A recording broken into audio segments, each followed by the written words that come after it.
aja kita masuk jalur lain, dah masalah.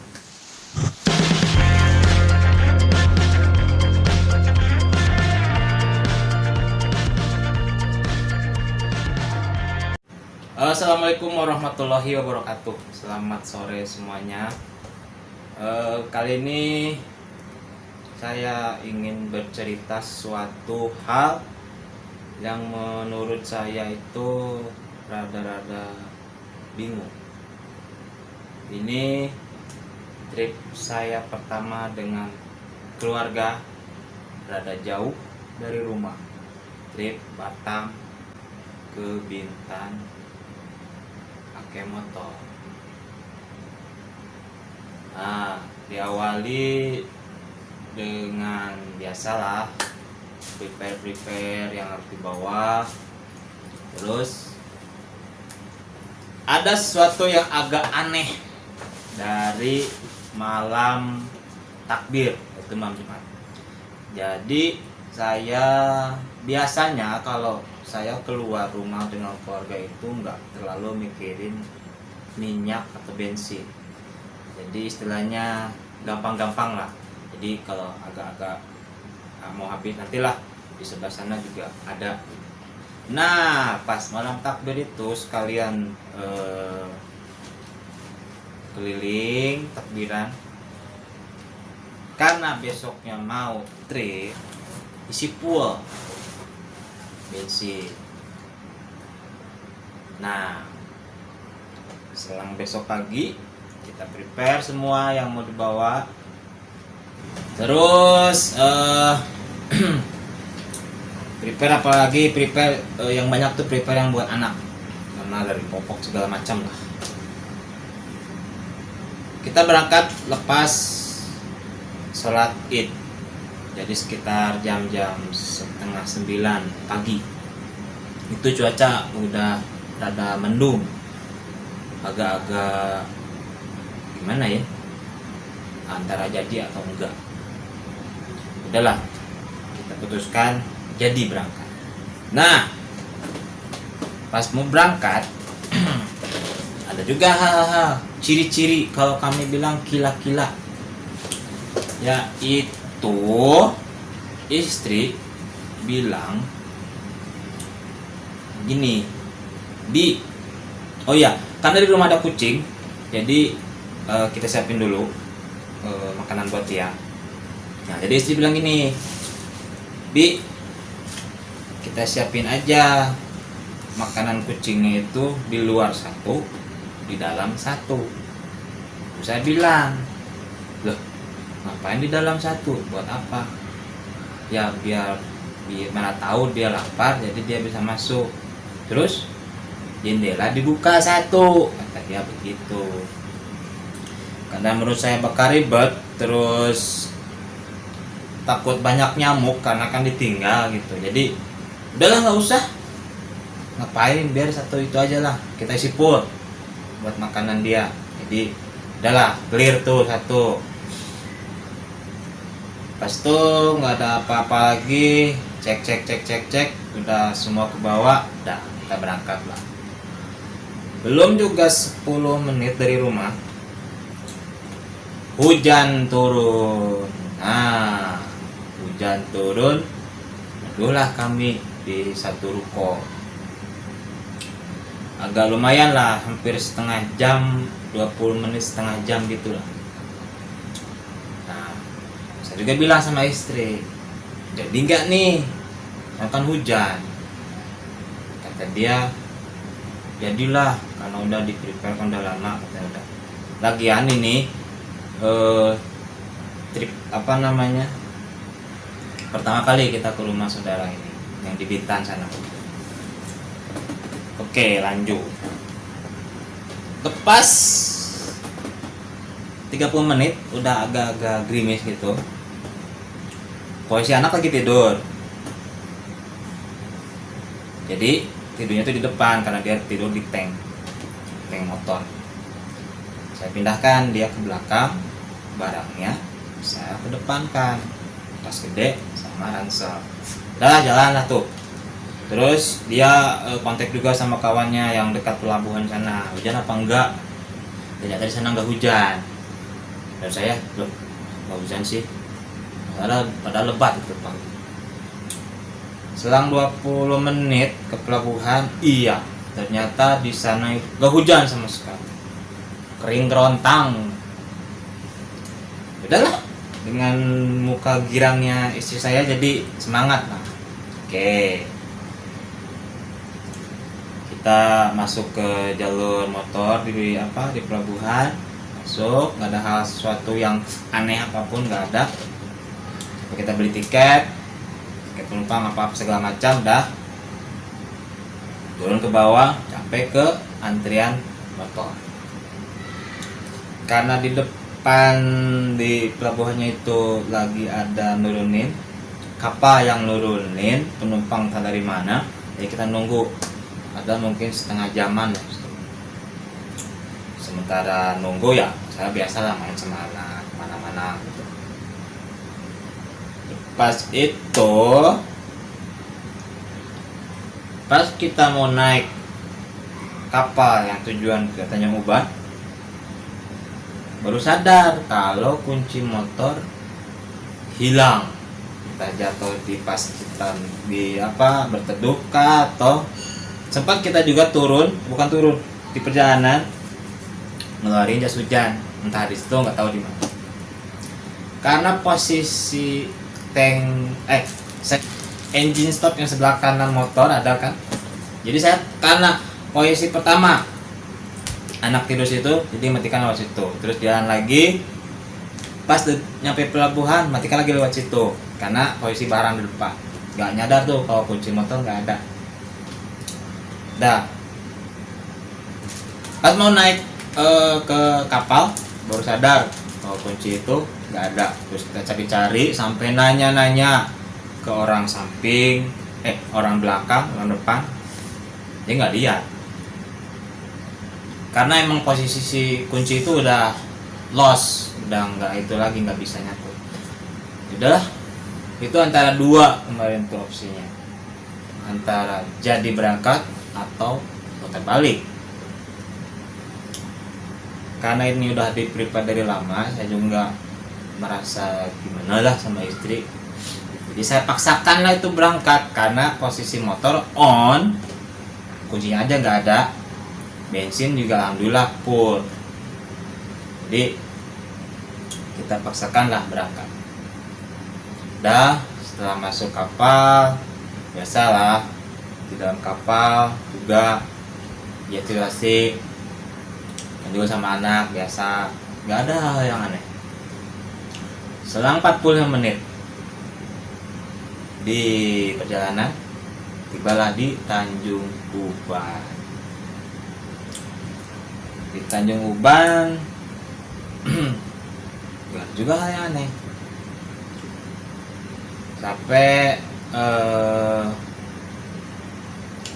kita berhenti dulu karena ada ketemu saudara juga di sana.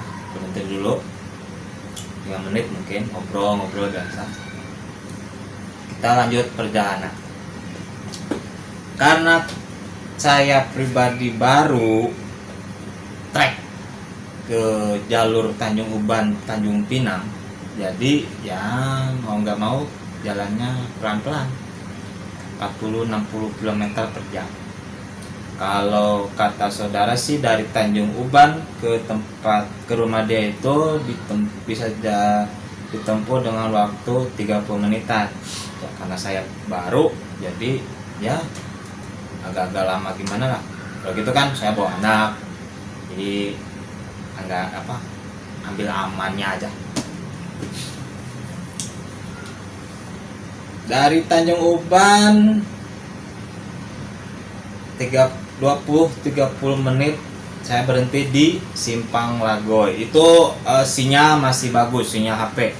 Maksudnya karena istri pegang HP, jadi yang dia komunikasi sama saudara yang di sana, jadi masih anteng tuh sinyal, masih bagus. Oke. Berhenti dulu di Simpang Lagoy sekitar 10 menitan. Dan itu istri masih kontak sama saudara yang di sana, ngasih tahu kabar kalau kami lagi di jalan, baru nyampe Simpang Lago itu. Habis itu prepare, anak pindah ke belakang, barang langsung pindah lagi ke depan. Jalan lagi lah kami ini. Bagi yang udah tahu daerah dari Lago yang mau ke Pinang itu, kanan kirinya itu kan kebun, hutan, terus ketemu lagi perumahan, rumah-rumah lah, selang berapa lagi meter hutan lagi. Itu masih aman, sinyal masih bagus, jadi masih bisa komunikasi. Istri ya masih bisa komunikasi, saya fokus di motor. Nah, pas jalur apa ya, ada dia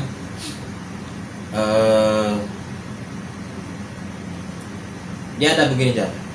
Ini yang ke Tanjung Pinang, ini jalan lagi. Nah, lewat situ itu cuaca juga udah mendung. Nah, di situ saya masih was-was. Was-wasnya yang ini karena saya bawa anak ini, dan di situ jauh dari pemukiman, ngeri juga gitu kan, udah gitu hujan, takutnya hujan. Itu aja sih. Lewat yang dua arah itu aura udah beda buat saya karena saya ngalamin kan. Saya juga nggak cerita waktu di sana kemarin itu sama istri sama saudara juga enggak. Saya cerita di sini aja. Suasana udah agak-agak kurang, gak enak. Mendung, kanan kiri hutan, gak enak banget. Salah satu tikungan agak nikmat gitu. Saya sempat nengok ke belakang sebentar.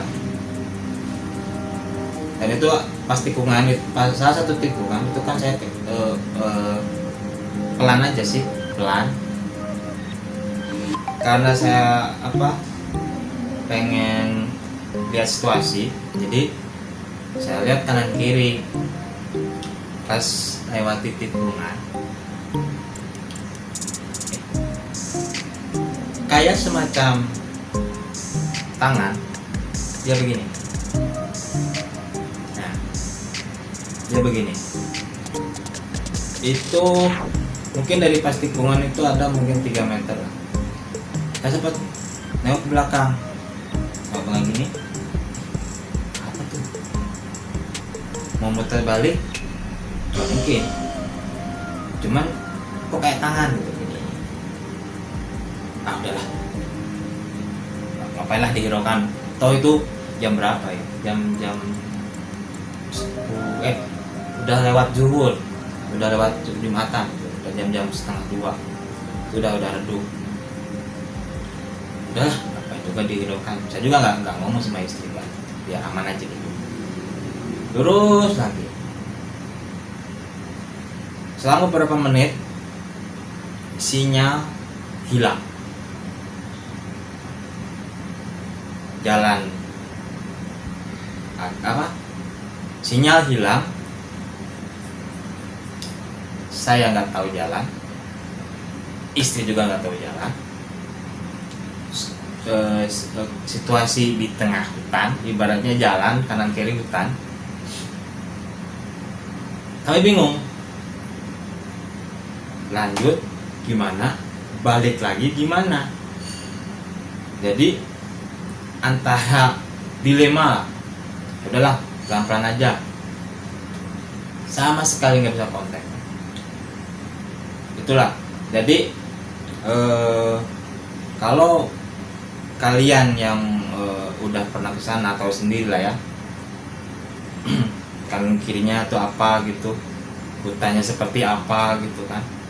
Terus kalau jalur kesana ke Tanjung Pinang, rambu-rambu itu benar-benar kita harus perhatikan.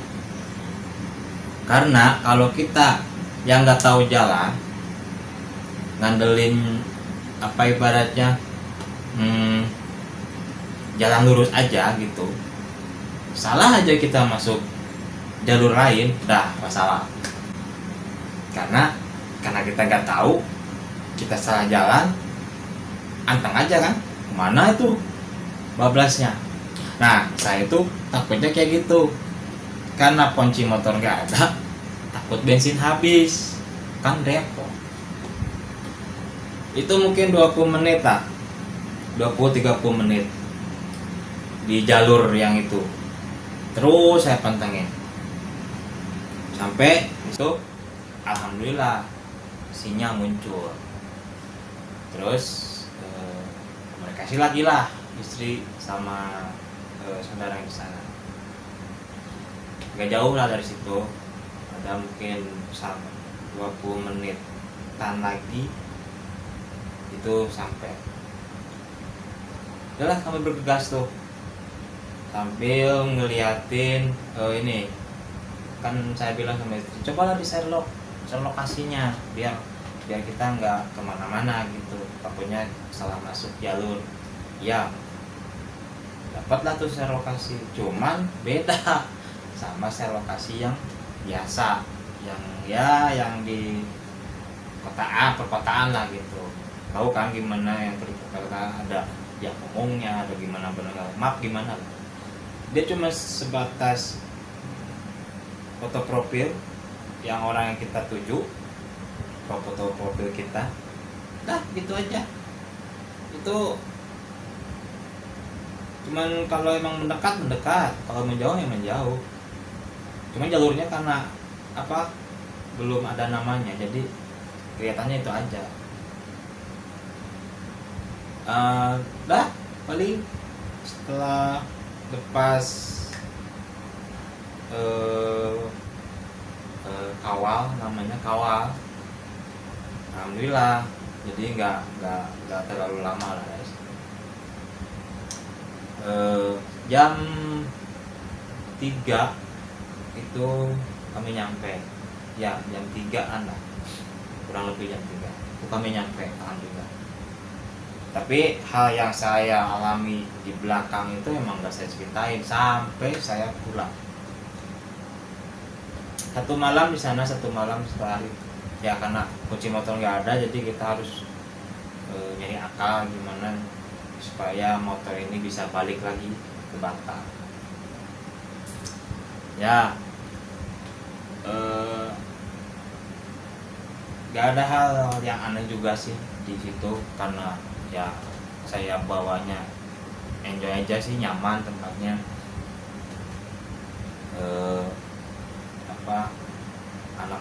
Anak juga suka karena ada abang-abangnya di situ. Seru. Terus sampai akhirnya besok paginya karena hujan, jadi saya berangkat agak-agak siang pulangnya.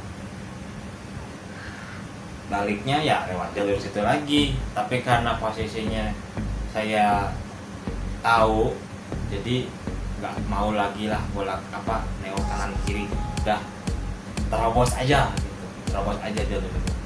Alhamdulillah kita berangkat jam setengah 11 siang.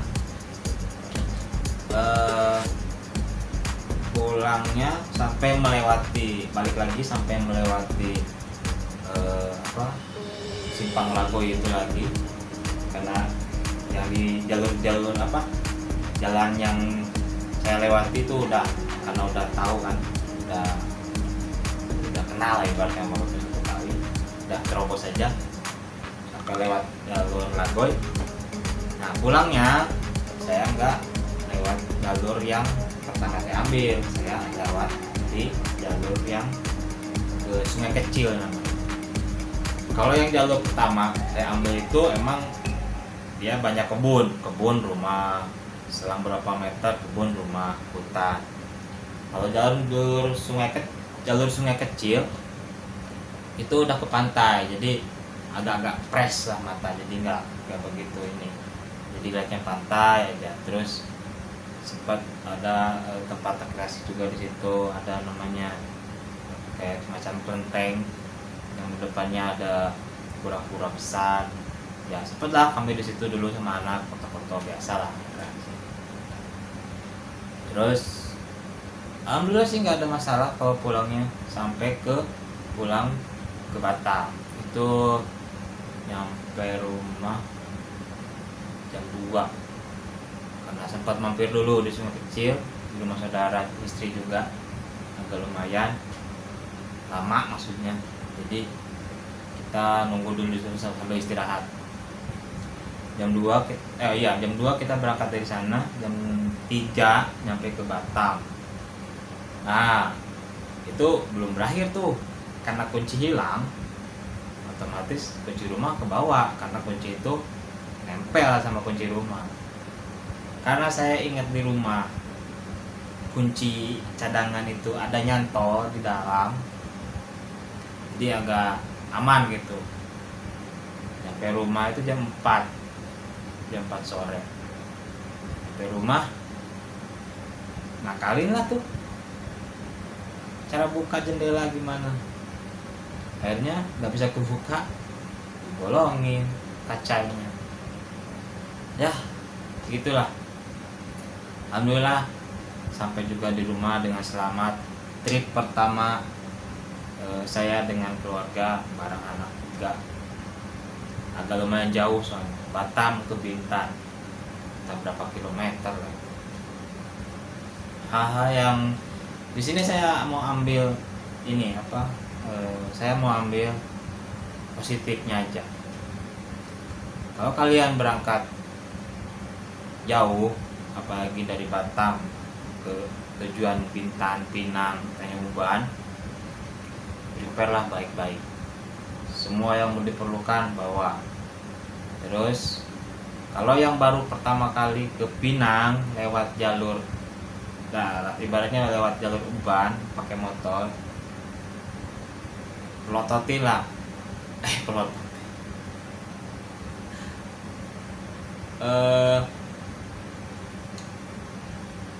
fokus sama rambu-rambu jalan yang ada.